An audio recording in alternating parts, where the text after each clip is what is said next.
श्रद्धेय बाबा रामदेव जी महाराज, अध्यक्षा आदरणीय सुषमा जी,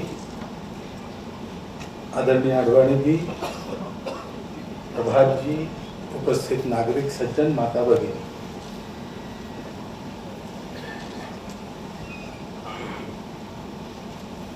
मैं तो धन्यवाद से प्रारंभ करूंगा। आडवाणी जी को मैं धन्यवाद देता हूं कि मुझे इस कार्यक्रम में उन्होंने बुलाया। क्यों, ये मैं अंत में बताऊंगा।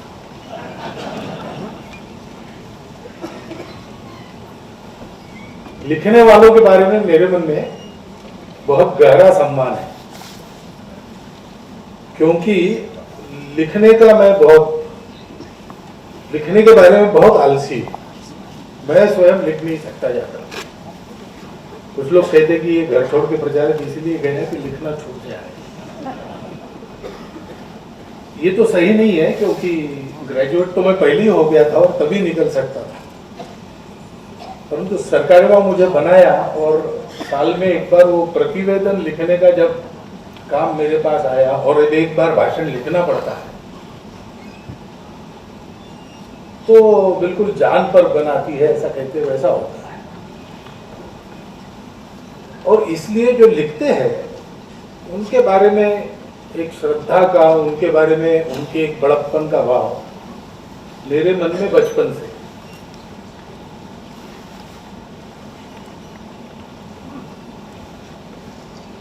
फिर जैसा लिखते हैं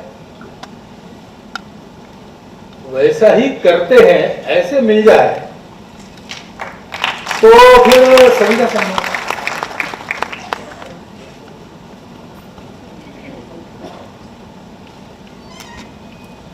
कुछ ब्लॉग्स मैंने पढ़े, सभी पढ़े नहीं, क्योंकि मैं रोज इंटरनेट रोज नहीं देख पाता। कुछ इंटरनेट पर पढ़े, अभी पुस्तकें मिलने के बाद थोड़ा सा, अभी नहीं, इसके पहले थोड़ा दोपहर जितना देख सका देखा। आप भी पढ़ेंगे तो आदरणीय सुषमा जी ने जो उसका वर्णन किया है बिल्कुल वैसा अनुभव आपको आएगा। स्पष्ट लिखा है, सीधा लिखा है, और लिखना वो पढ़ते समय, जैसा उन्होंने कहा कि कभी कभी हमको भी डांट पिलाते हैं, ऐसे अपने लिए कोई डांट भी मिली तो भी इतना पक्का पढ़कर लगता है कि डांट के पीछे गुस्सा नहीं है, डांट के पीछे चिंता है।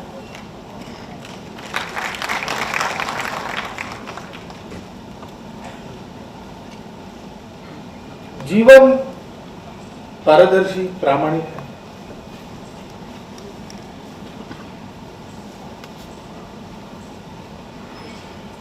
ये जो प्रामाणिकता है, ये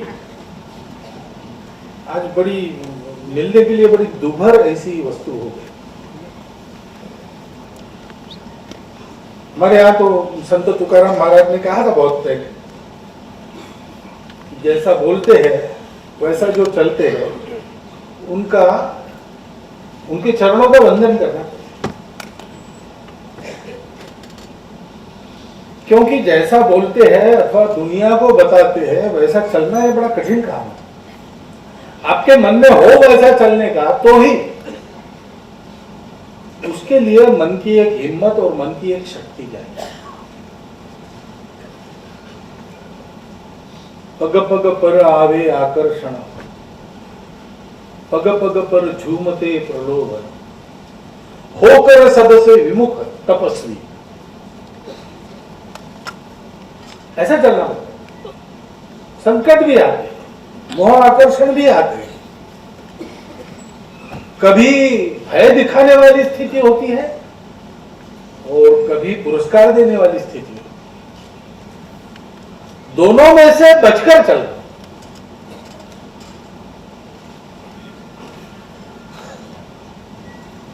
ये बड़ा कठिन काम है। सामान्य आदमी अपना घर गृहस्थी चलाने वाला, उसके भी जीवन में कठिन काम।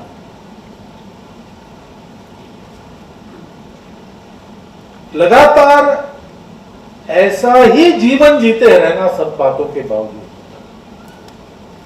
ये जब होता है तब फिर जो शब्द बोले या लिखे जाते हैं उसमें सामर्थ्य होता है।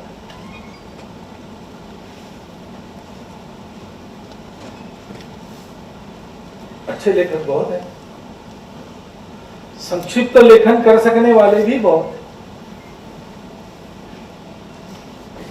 परंतु जिनके लेखों के पीछे या शब्दों के पीछे उनका जीवन है,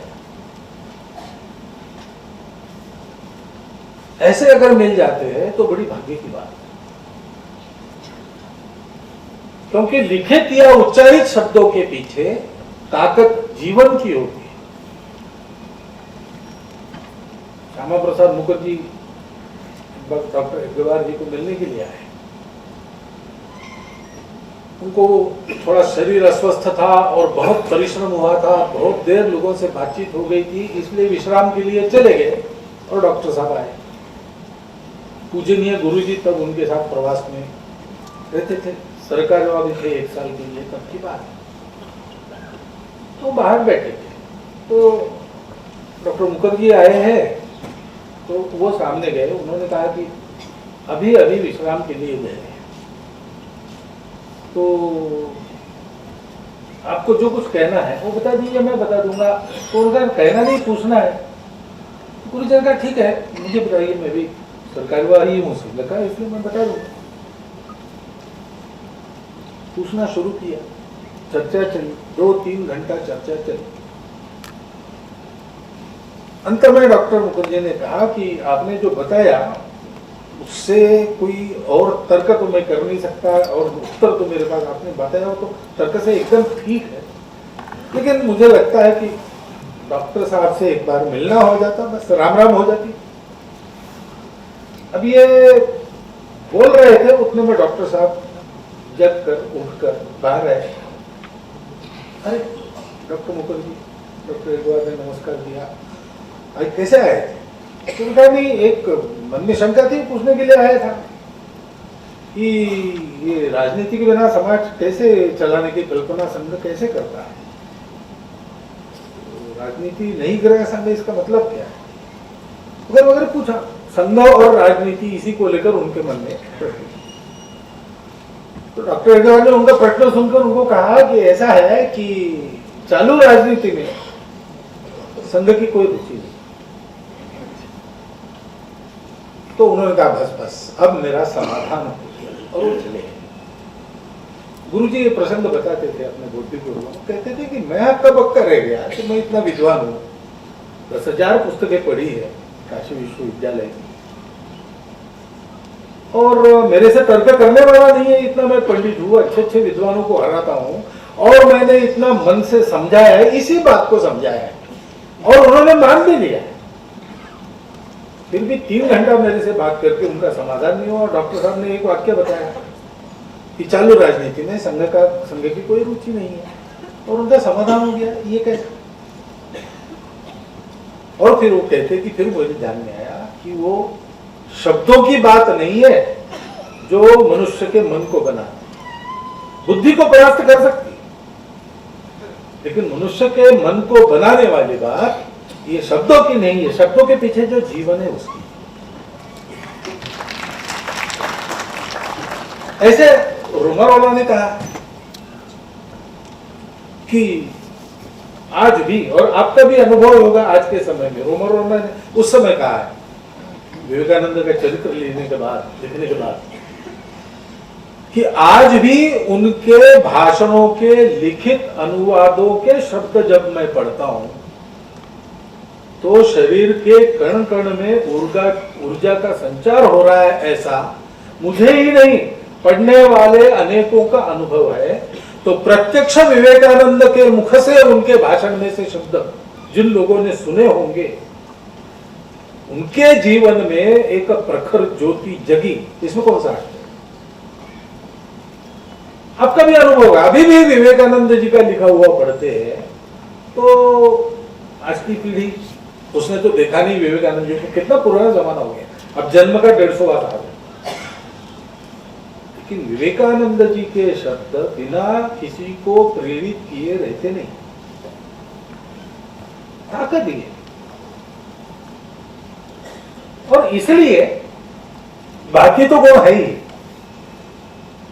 लेकिन जितना मैंने सरसरी निगाह से देखा उसमें ये कहा है माई टेक,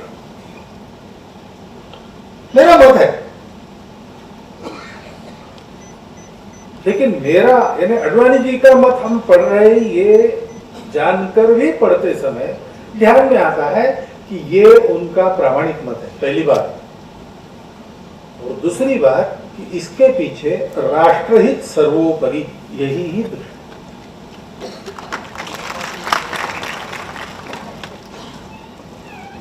सब विचार सबको मंजूर होंगे ऐसा नहीं, होने की आवश्यकता भी नहीं।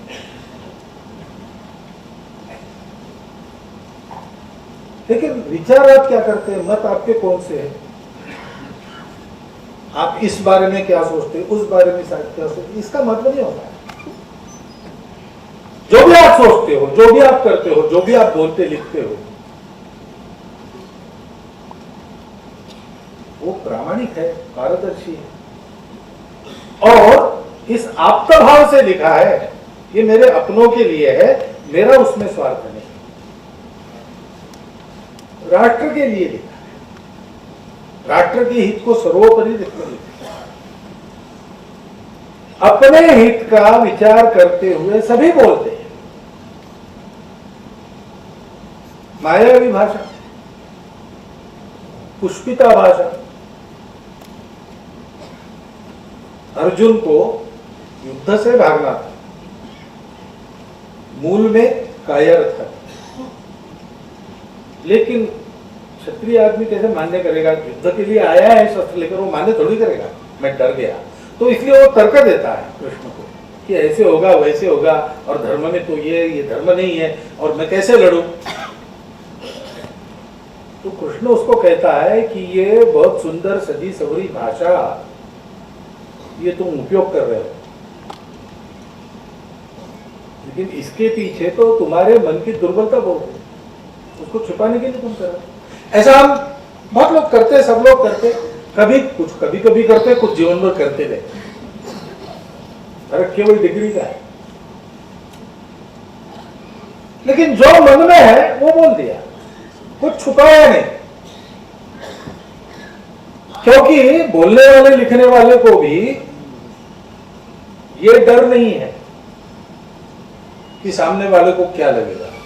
सामने वाले को जो लगेगा कभी ना कभी ध्यान में आएगा कि सामने वाले के हित की बुद्धि से ही मैंने लिखा है, मैंने बोला है। ये जिसको मन में विश्वास रहता है वो बोल सकता है, वो लिख सकता है। अडवाणी जी का लेखन ऐसा मुझे लगा।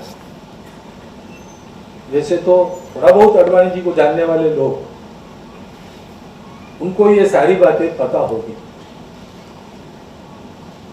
लेकिन मैंने उनका धन्यवाद किया। वो क्यों किया मैं आप बताता हूं।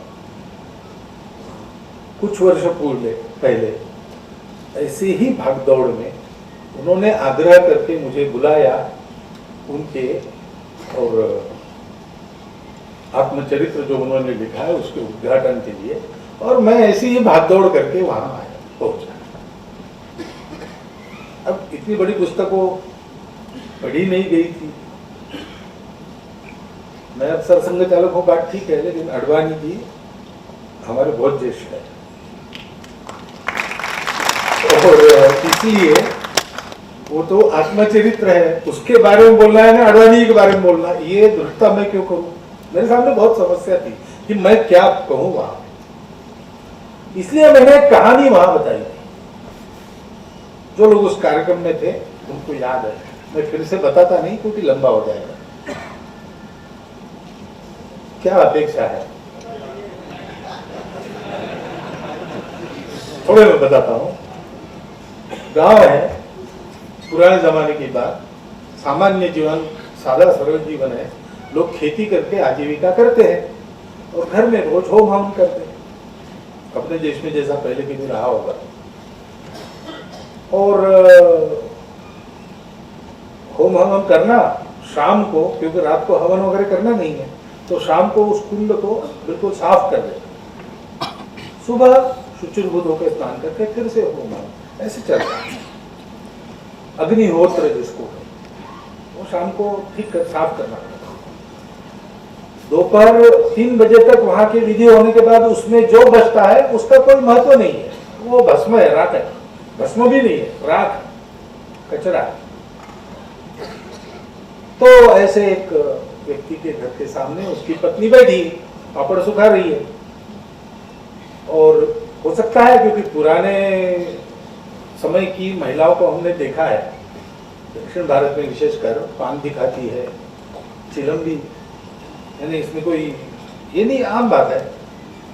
तो ऐसा होता होगा उस समय। तो भोजन करके बैठी, हाथ में लाठी लेके, पंछी आए तो उनको हटाने के लिए, और मुंह में पान, तो मुंह खुला हुआ, पूरा भरा हुआ, और कुत्ता आया। कौवा आता है तो लाठी पटकने से जाएगा, कुत्ता जाता नहीं।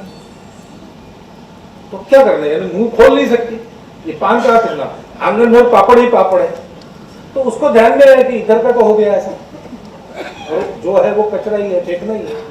तो उसने फट से वहां थूक दिया और कुत्ते को भगाया। शाम को वो आए पतिदेव खेत से आकर, और फिर थोड़ा ताजा होके वो करने लगे सफाई। तो उनको उस कुंड में सोने का टुकड़ा मिला। उनको आश्चर्य लगा, अंगूठी चेन वगैरह गिर सकती सोने की, स्मगलर वगैरह कोई आया पास में तो एक आधा बिस्किट भी गिर सकता, टुकड़ा कैसे गिरे, ये तो अपने यहां से ही आया। उसने पूछा पत्नी को, बहुत देर पत्नी ने बताया नहीं, फिर बताना पड़ा कि ऐसे ऐसे हुआ, और अपना अग्निहोत्र इतना पवित्र है कि उसमें थूका तो भी उसका सोना बना। तो पति ने कहा कि इसके बाद करना नहीं, पहली बार, और किसी को बताना। अगर तुमने फिर से अपने घर में अग्निहोत्र से सोने का टुकड़ा मिला, या गांव में किसी से, और तुमने ये बात कही, तो फिर मैं आत्महत्या करूंगा। तो ये तो डर रहता ही है भारत की प्रत्येक महिला, इसलिए उसने नहीं। लेकिन अब बात छुपी कैसे है, कभी न कभी निकलनी है, तो सहेलियों को पनघट पर कभी पता चल गई हो। दूसरे दिन से गांव में इनका घर छोड़ के प्रत्येक घर में रोज अग्निहोत्र से सोना निकले। तो फिर पति ने कहा कि अब तो गांव छोड़ के चले, इस गांव में रहना नहीं। यह पत्नी ने कहा, क्योंकि सब सोना मिलने लगा, इनके घर में नहीं मिलता, तो ताने पड़ने लगे। तो पत्नी ने कहा कि गांव छोड़ो। तो पति ने कहा नहीं, अपने को यही रहना। 1 साल उसने बर्दाश्त किया, बाद में कहा कि अब गांव नहीं छोड़ेंगे तो हम मर जाएंगे, मैं आत्महत्या करूंगा। तो फिर पति को छोड़ना पड़ा। दूसरे दिन भोर भये अपनी सारी गठरी लेकर निकले, और गांव के बाहर एक टीले पर खड़े होकर गांव को देखने लगे। तो गांव में आग लगी है, दंगे हो रहे हैं, आवाज आ रही है। उसने कहा अभी तो निकले, ठीक था, ये क्या हुआ? तो उन्होंने कहा देखो, सब अग्निहोत्र वहां जो है घरों में, उसमें टुकड़ा मिलता है। एक अपना घर था जो ये पाप नहीं कर रहा था, हम वहां थे, इसलिए गांव सुरक्षित। हमने छोड़ा तो पाप गांव को खा रहा है। तो कैसे रहना है, भगवान की राजनीति में वही रहना और पुण्यवान रहना, ताकि गांव को पाप न खाए। ऐसा मैंने कहा। आज जो अडवाणी जी ने अपने आयुष्य की 3 बातें साररूप कही, उसमें बाद में जो 2 कही उसके बारे में तो मैं कुछ नहीं कहता। जो बीच में कही कम खाना, उसका मैं विरोधी हूं। अपनी अपनी बात। जो पहली बात कही, हैप्पीनेस एंड मीनिंग, भारत के बाहर जो विचार है वो इन दोनों को अलग करके चल रहा है। और इसलिए जीवन की शैली में ऐसे हो जाता है कि आपको मीनिंग चाहिए तो हैप्पीनेस छोड़ो, हैप्पीनेस चाहिए तो मीनिंग। हमारे देश में ऐसा नहीं। हमारे देश में जीवन जीना है तो उसमें मीनिंगफुल हैप्पीनेस चाहिए, और जो भी जीवन में आपको मिलेगा उसका आपको हमेशा हैप्पी मीनिंग खोजना चाहिए। आप एक तरफ नहीं जा सकते, हम एक तरफ झुकने वाले लोग नहीं हैं। किसी भी बात में हमको एक्सट्रीमिज्म अमान्य है। हम उस परंपरा के लोग हैं जो कहते हैं कि सत्य धर्म ये तो मध्यम मार्ग है। 1902 में कहा कि जो असंभूति की यानी केवल जड़ता की उपासना करते वो घोर अंधकार में गिरते हैं। लेकिन आगे कहा है कि जो केवल चैतन्य की यानी संभूति की उपासना करते हैं वो उससे भी ज्यादा घोर अंधकार में। जो अविद्या की उपासना करते वो घोर अंधकार में पड़ते हैं, जो विद्या की उपासना करते वो उससे ज्यादा घोर अंधकार में पड़ते हैं। विद्या और अविद्या दोनों का परामर्श लेकर मध्यम मार्ग पर चलने वाले को श्रेय प्राप्त होता है। अविद्यया मृत्युम तीर्थवा विद्यया मृतम अश्नुते। हम लोग इन बातों को अलग करके नहीं चलते। अगर हमारे हैप्पीनेस में हमने मीनिंग छोड़ दिया है तो वो राक्षस है, राक्षसी सुख है।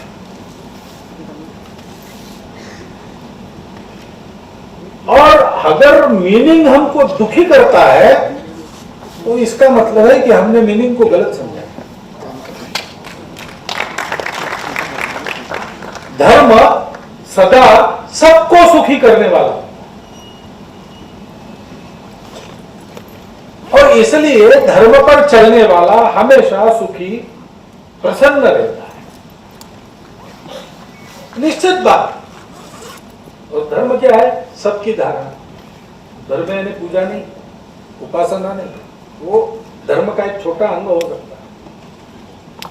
सारी उपासनाएं, सारी पूजाएं आदमी को इस सारे अस्तित्व के एक घटक के नाते अपने विकास के साथ उसका विकास करने की जो प्रेरणा देती है, अपना विकास और सारी सृष्टि का विकास, इसमें जो संतुलन सिखाती है वो धर्म है। वो सबको सुखी करता है, वो मुझे भी सुखी करेगा। मुझे सुखी करते समय अन्यों को दुखी नहीं करेगा, अन्यों के सुख के लिए मुझे दुखी नहीं करेगा। वो मुझे विवेक सिखाएगा कि ये जो सुख है ना, कम खाओ। अडवाणी जी ने कहा क्यों कम खाओ भाई? क्योंकि केवल खाने में सुख नहीं है और खाने से सुख नहीं होता। सुख रसगुल्ले में सुख नहीं है। 5 खाए तो सुख है, 20 खाए तो सुख है, कंपटीशन में तो 60 खाए तो सुख है। लेकिन 100 खाने के बाद 101 को आप खा नहीं सकोगे और जबरदस्ती को ठोसेगा तो उल्टी हो जाएगी। वही रसगुल्ला जो सुख का कारण था वो दुख का कारण कैसे बना? रसगुल्ला तो वही है, सुख आपके अंदर है। परस्यूट ऑफ हैप्पीनेस कहा? बाहर नहीं, अंदर खोजो।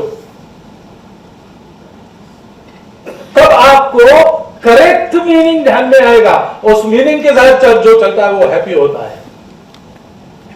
दुनिया में जो लोग आपको सुखी दिखते हैं उनको बुद्धि से पता चले न चले, उनको मुख से बताना बनता है नहीं बनता है। ऐसा ही मीनिंगफुल हैप्पीनेस लेके चलते। और इसलिए अडवाणी जी जब कहा कि मैंने मीनिंग को प्रेफरेंस दिया, सोने के टुकड़े के पीछे नहीं गया। सारे अग्निहोत्रों में सोने का टुकड़ा निकले तो भी मेरे घर में नहीं निकलेगा और उसी गांव में रहूंगा। हैप्पीनेस के पीछे नहीं गया, मीनिंग ढूंढने का प्रयास किया तो मुझे हैप्पीनेस और मीनिंग दोनों मिल गए। फिर से एक बार अपनी परंपरा जिस सत्य को बताती है उस सत्य को अपने जीवन के अनुभवों के निष्कर्ष के तौर पर अडवाणी जी ने बताया मुझे लगा कि उस समय पुस्तक के उद्घाटन में ये जो कहानी मैंने बताई, बाद में ब्लॉग में जो पढ़ा, ये ब्लॉग में नहीं, उस पुस्तक में चैप्टर में, लेकिन जो कहानी बताई वो मैंने ठीक बताई। मुझे ये समाधान मिला। ये आसान बात नहीं है, ये आसान बात नहीं है। आप अगर मेरे जैसे व्यक्तियों की जगह होते तो आप सोचिए कि हमारे स्वयंसेवक कहीं भी काम कर रहे हैं और काम करते समय जैसी कहानियां मैं बताता हूं, मैं नहीं बताता हूं, मैं कैसे सुनकर बताता हूं, मैंने संघ से सुनी है। जैसा संघ ने बताया है वैसा वो चल रहे हैं, ऐसा रीएश्योरेंस जब मिलता है तो दूसरे स्वयंसेवक को कितना बड़ा आनंद होता है। और आज की देश की स्थिति में तो सारी जनता को इससे कितनी बड़ी राहत मिलती है। और इसलिए आप जरूर इन पुस्तकों को खरीदिए, उनको पढ़िए, उसकी सुंदरता का, उसकी स्पष्टता का और उसके विषयों की विविधता का जरूर आनंद लीजिए। परंतु इसके थोड़ा परे जाकर मैं कहता हूं कि इसको भी देखिए, उसके पीछे जो जीवन है और उस जीवन के पीछे जो एक मन की धारणा उन्होंने कहा 14 साल की आयु से बनी है और उस पर सतत चलने का मादा है, क्या हम उसको देख सकते हैं, लिखकर पढ़ सकते हैं, पढ़कर अपने दिमाग से हृदय में ला सकते हैं और हृदय से अपने कदमों में, हाथों में उतार सकते हैं? अगर हम ऐसा करेंगे तो अपना देश आज जैसा है उससे 100 गुना बेहतर स्थिति में 5 वर्षों के अंदर चला जाएगा। और किसी बात की कमी नहीं है, और किसी बात की कमी नहीं है। और अडवाणी जी जैसे लोग हैं जिससे हम ये देख सकते हैं कि ऐसा 100 गुना अधिक अच्छा देश 5 साल में बनाने के लिए हमको कैसा होने की आवश्यकता है। ये आज भी हमारे बीच में ऐसे लोग हैं और वो अपना अनुभव लिख रहे हैं, बस हम पढ़ें।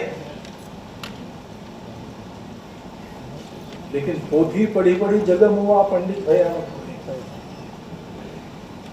केवल पढ़ने से नहीं होगा, बाकी आनंद मिलेगा।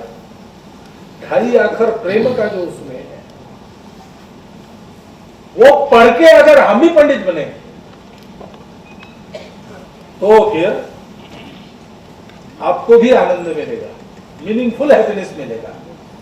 सारी दुनिया को भी मीनिंग और हैप्पीनेस, इसमें क्या संबंध है, इसका ज्ञान होगा। और अडवाणी जी को बहुत समाधान होगा, क्योंकि लेखक को अपनी पुस्तक लोगों ने पढ़ी, इससे बड़ा कोई आनंद नहीं। लेकिन मैं कहता हूं उससे बड़ा एक आनंद लेखक के लिए है कि अपनी पुस्तक लोगों ने पढ़ी और उस पुस्तक के परिणाम के कारण कोई परिवर्तन आया। आप सबकी ओर से अडवाणी जी को उनके इन ब्लॉग लेखन के कारण अपने देश के चिंतन में, मन में और कृति में इस प्रकार का एक परिवर्तन आए और उस परिवर्तन के फलस्वरूप उनके इसी शरीर में, उनकी इन्हीं आंखों से एक परिवर्तित देश का भव्य चित्र देखने का और उस देश के बनाने में जो अभियान चला उसमें मैं भी था, ये कहने का सुवर्ण गौरव प्राप्त हो, ये शुभकामना देता हुआ, आपको धन्यवाद देता हुआ मैं 4 शब्द